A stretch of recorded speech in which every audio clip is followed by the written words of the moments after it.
forte méditation et bonheur au village des Érables, Montréal, au Canada. Vous savez que notre société est malade et elle a beaucoup de souffrance. Et elle est malade parce qu'elle n'a pas accepté d'être malade. Et elle a beaucoup de souffrances, elle fait tout pour supprimer les souffrances. Alors que l'enseignement du Bouddha, des patriarches, est très clair. La souffrance, c'est l'élément de départ, c'est l'élément primordial, c'est l'élément précieux. Il faut absolument, voyez là, accepter la souffrance, accepter la douleur, accepter la vieillesse, accepter la maladie et accepter la mort. Parce que la porte de sortie, elle se trouve justement dedans. Il y a une conversation très fameuse entre un disciple qui demande où est-ce que nous pouvons trouver la libération. Et le maître dit justement dans le samsara, dans le monde où nous sommes attachés, où nous avons, voyez, plein de souffrances, et nous pouvons nous libérer de tout cela si nous sommes dedans et nous acceptons. Par exemple, prenons un cas très simple.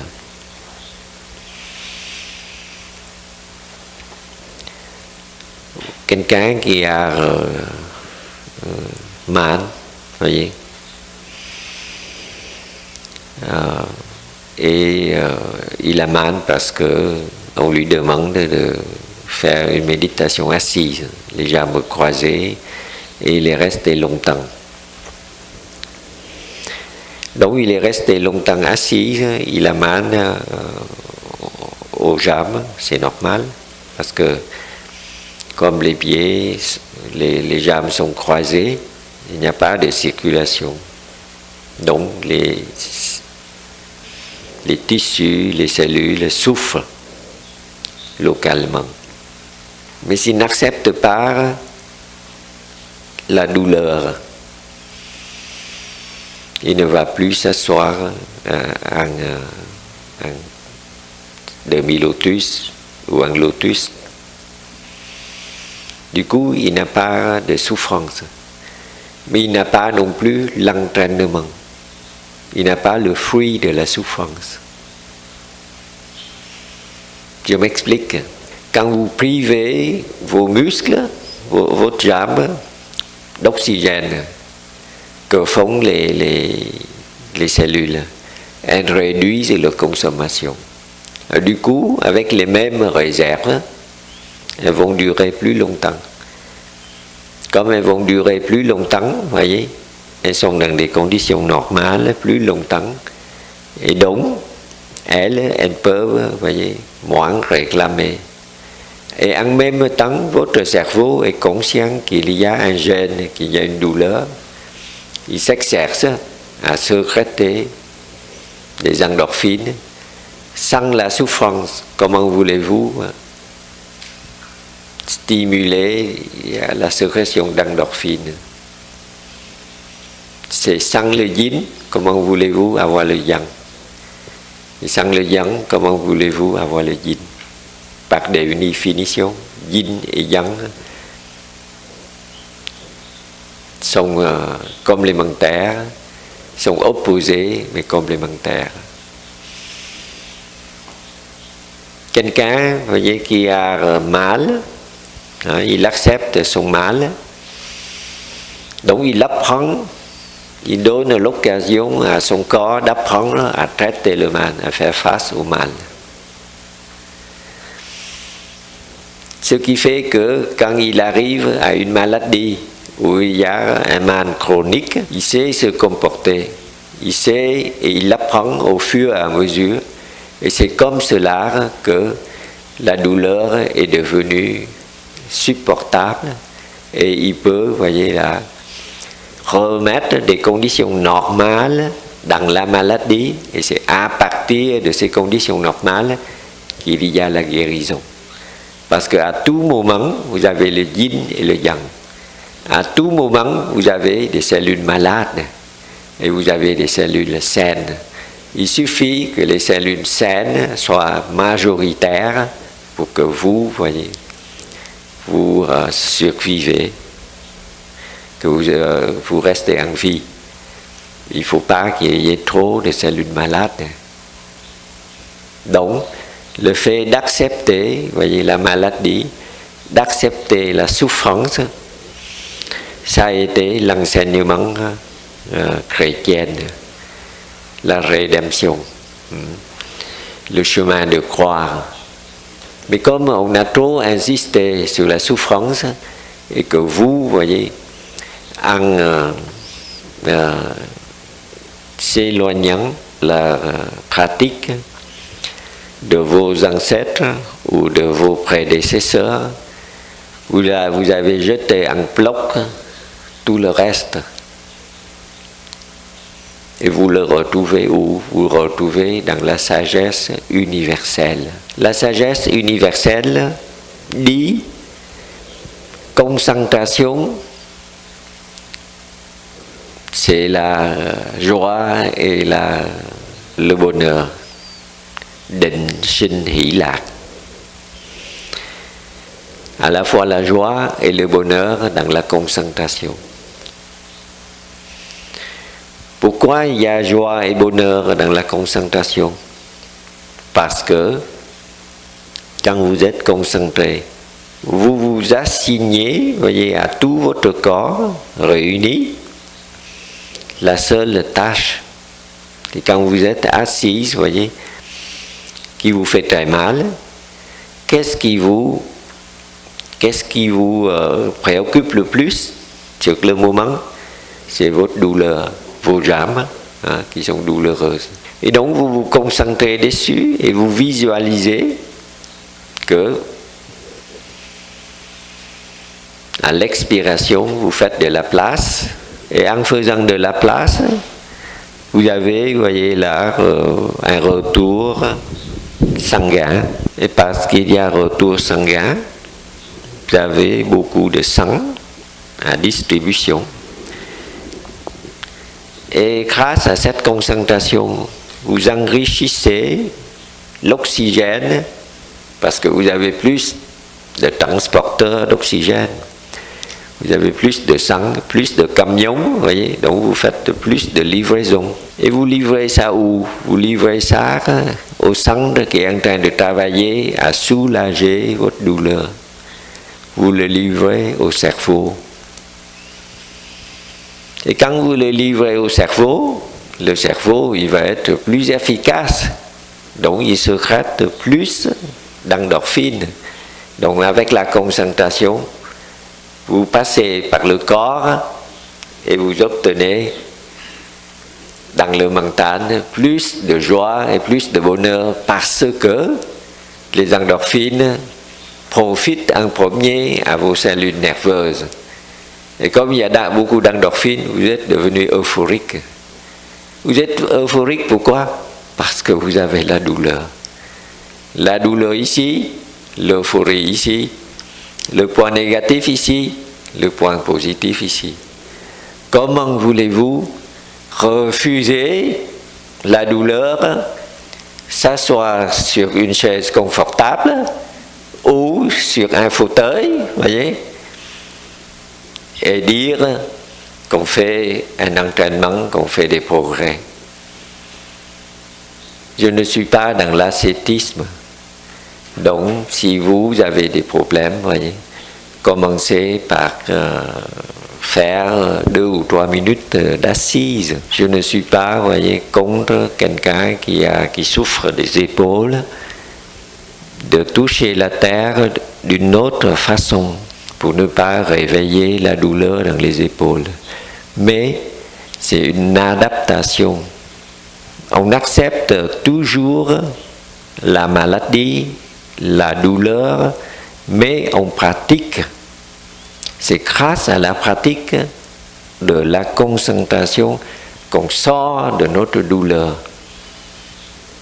Mais la même personne prend, vous voyez, quand elle a une douleur, au lieu de faire le toucher terre et de faire de telle sorte qu'il y a concentration, qu'il y a augmentation de son mental, qu'il y a plus de joie, plus d'euphorie pour accepter son mal. Elle prend un médicament antidouleur. Elle prend un anti-inflammatoire. Elle s'injecte des corticoïdes. Elle va, vous voyez, s'opérer. Si c'est un genou, on enlève le genou, on met une prothèse. Croyez-vous qu'il y a, après avoir pris un médicament, le corps fait un progrès dans l'acceptation de la réalité de la souffrance? On souffre parce qu'on a le système nerveux. Il suffit, vous voyez, d'être insensible comme les végétaux.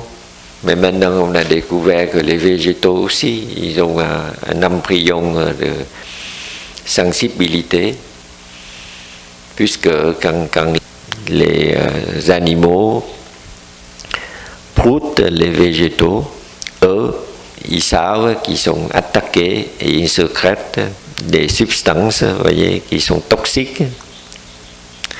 C'est pour ça les girafes, quand ils mangent, vous voyez, quelques jeunes feuilles, quelques bourgeons, et au bout d'un certain temps, ces bourgeons, ces feuilles ont un autre goût, ils s'éloignent.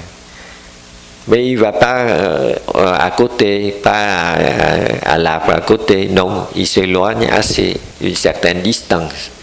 Parce qu'ils savent que les arbres se communiquent l'un à l'autre. Et donc c'est dans la région, vous voyez, dans cette zone-là, tous les arbres commencent à sécréter pareillement.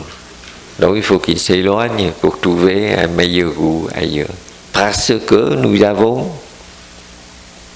cette capacité de sentir au toucher, de savoir, voyez, que nous avons une meilleure alarme. Lorsque nous avons le danger, nous faisons comme les végétaux, nous sécrétons une substance, les neuroscientistes, les scientifiques les appellent la substance P. P pour peine, peine c'est la douleur. Donc la douleur c'est nous, la joie ou l'euphorie, les endorphines c'est nous. Si vous voulez, vous voyez, supprimer la douleur, vous supprimez en même temps notre joie de vivre. Vous avez la joie parce que vous avez la souffrance. On a dit, vous voyez, notre cerveau est capable seulement de comparaison. Donc, si vous prenez, vous voyez, beaucoup de pilules, vous détraquez le système et vous avez des effets secondaires, des maladies iatrogènes qui tôt ou tard vous donnent de plus en plus d'incapacité, de plus en plus de maladies, de plus en plus de gènes, de difficultés. Parce que vous ne l'avez pas accepté au départ, une petite difficulté, vous l'avez, voyez, maintenant grossi le problème, et à un certain moment, vous voyez, tout le monde se dit, c'est au-dessus de toute thérapeutique, c'est au-dessus de toute ressource, et on doit accepter maintenant la mort. Mais certaines personnes ne l'acceptent pas. On entend un son de cloche.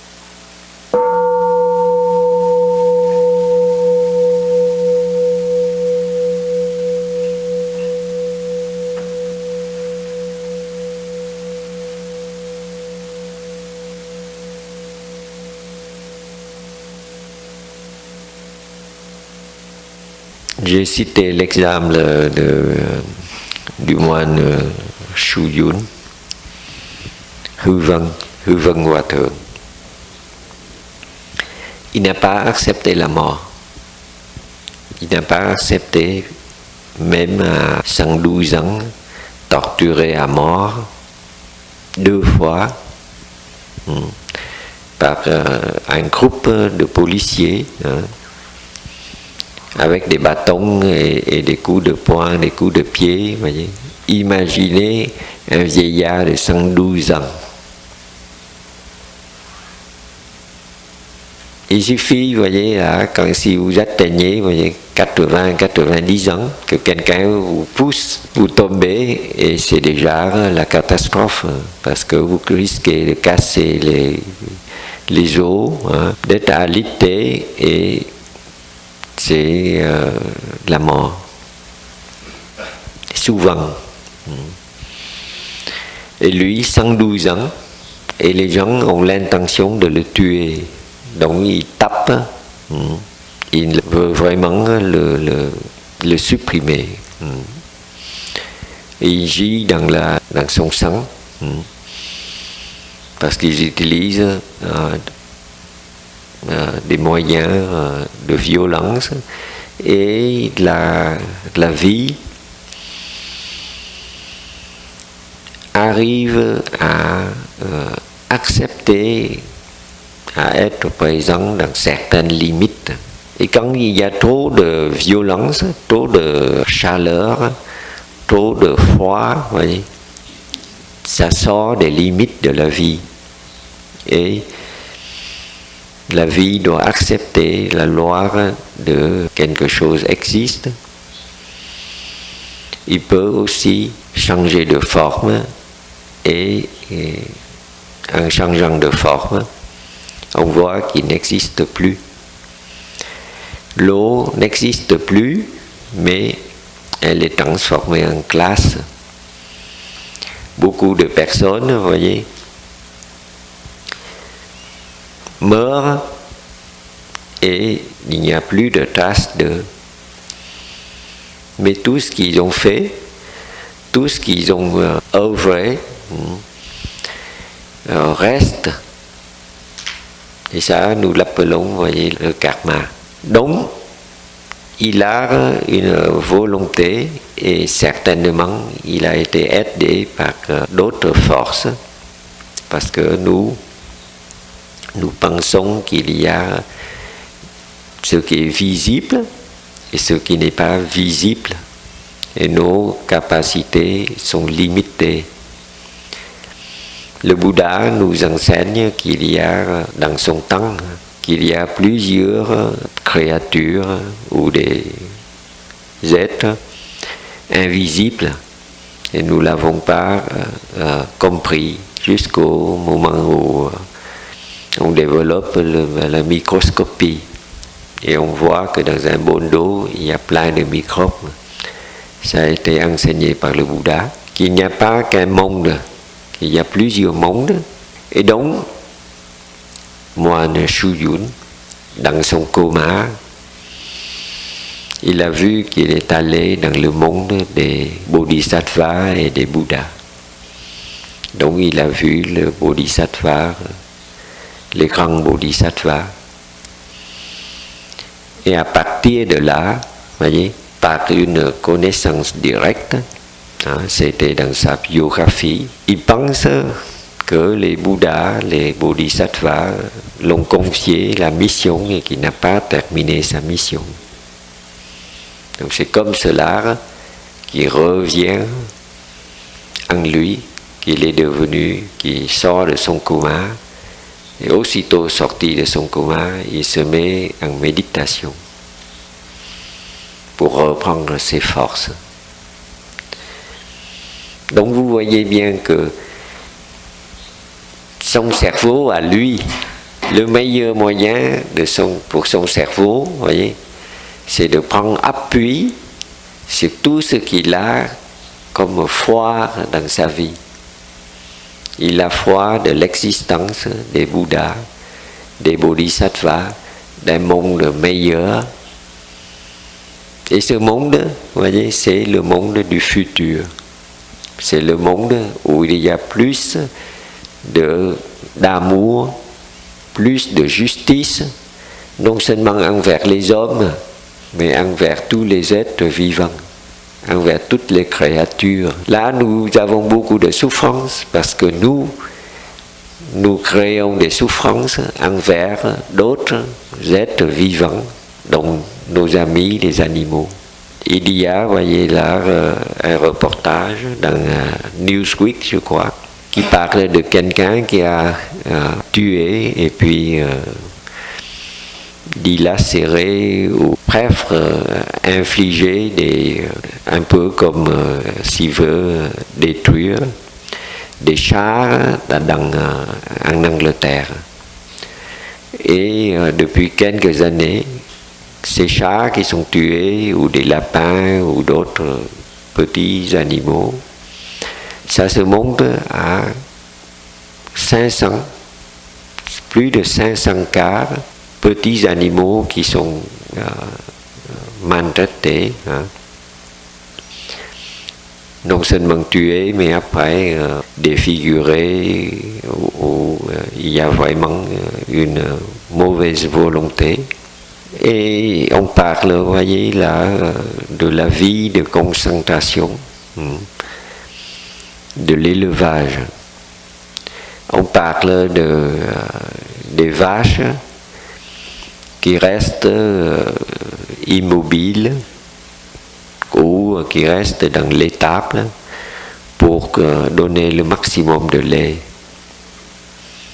Vous voyez que tout cela, vous voyez, crée la souffrance, crée la maladie de notre société. Parce que l'enseignement du Bouddha est très clair. Si vous prenez, voyez, une viande qui n'est pas pure, c'est-à-dire que la bête a souffert, la souffrance de la bête vous est transmise directement.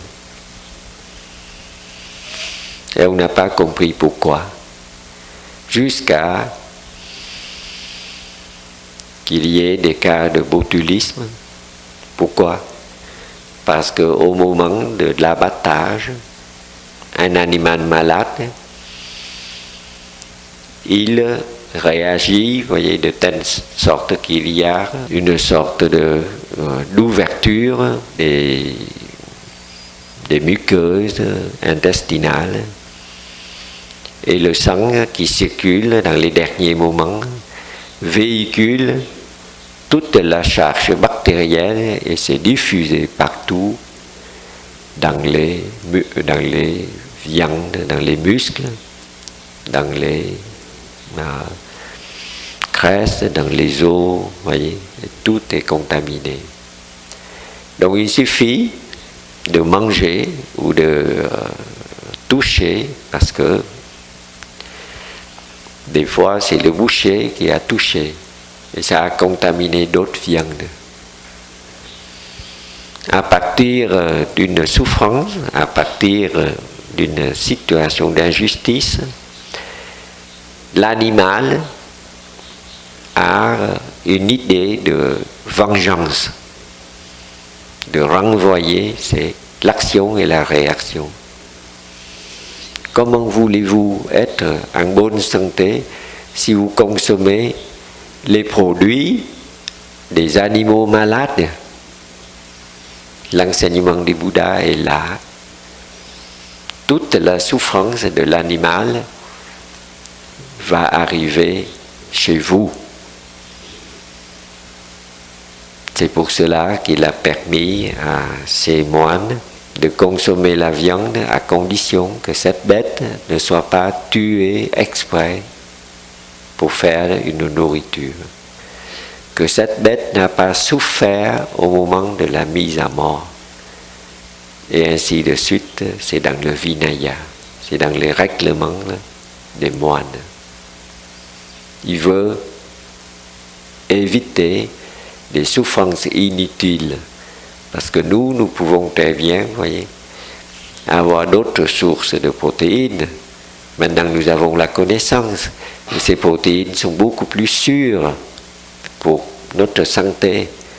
Pourquoi nous persistons, voyez, à faire l'erreur et de donner l'exemple à d'autres qui sont nos enfants, nos petits-enfants. Parce que c'est l'énergie d'habitude, c'est notre karma à nous. Nous avons, voyez, beaucoup fait et nous répétons les mêmes erreurs parce que ce que nous faisons, ce que nous avons, c'est l'héritage que nous avons de nos prédécesseurs, de nos parents, de nos grands-parents, de nos ancêtres. Et comme eux, ils sont dans l'ignorance, voyez, la science n'a pas autant avancé, notre connaissance est limitée. Eux, ils ont agi et nous avons repris les mêmes habitudes. C'est pour ça que le bouddhisme n'est pas une religion, mais la sortie de la souffrance, vous voyez, c'est la connaissance. Parce que vous connaissez les mécanismes de la souffrance et les mécanismes de la libération, voyez. Donc, tout de suite après la souffrance, c'est les causes de la souffrance. Et l'état de non-souffrance, parce que vous êtes persuadé qu'il y a un état de non-souffrance que vous devez apprendre, vous devez prendre le chemin pour y accéder. Voilà les 4 nobles vérités enseignées par le Bouddha et qui est très nécessaire à notre société. Donc Shuyun, vous voyez, par son mécanisme automatique de son cerveau, c'est le cerveau qui guide et qui permet au corps de se réparer. Et cette réparation est vraiment accélérée parce que à partir des dégâts considérables, voyez, il arrive, vous voyez, à s'en sortir. Et le lendemain, quand les tortionnaires reviennent, là, c'était la panique. Ils ont peur parce qu'un vieillard qu'il a essayé de tuer 2 fois, par 2 fois, il est toujours là, il est toujours vivant. Hein? Et donc là, ils ont vraiment peur parce que c'est au-delà de toute attente. Et ils l'ont laissé. Et c'est comme cela qu'il a survécu. Et il a vécu 8 ans de plus pour démontrer, voyez, que la pratique, la volonté de vivre peut vous sortir des pires situations, des situations, voyez, de mort imminente.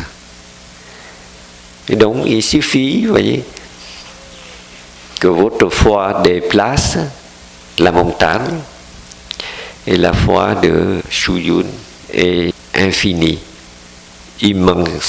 immensément grande. Et cette foi, la bouddhique, n'est pas née d'un aveuglement. La foi, voyez, est née de la de la connaissance. Parce que vous avez l'esprit clair. Donc vous voyez bien les conséquences de votre action. Vous avez fait la pratique, vous avez obtenu, voyez, du calme, vous avez obtenu, voyez, un début d'amélioration.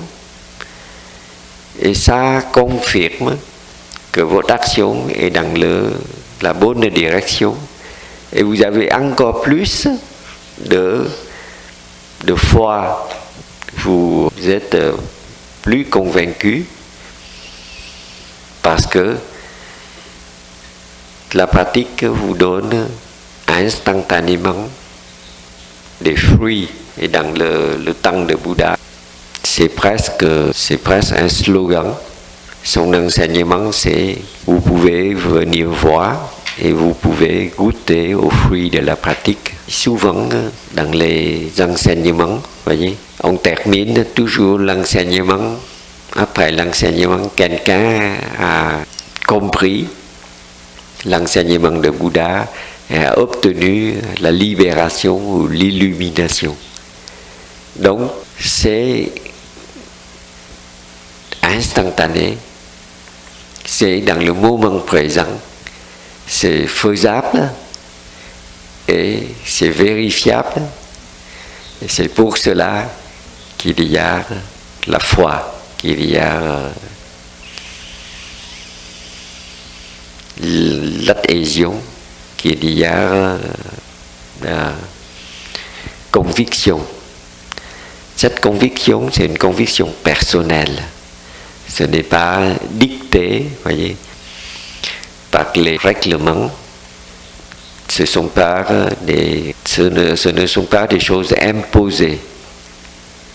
Puisque le Bouddha donne la liberté de penser à nous tous, à partir de son enseignement à Kalamata, quand les jeunes lui a demandé qui croit, il a dit il ne faut pas croire à tout ce qui est accepté par les traditions, transmise par la tradition.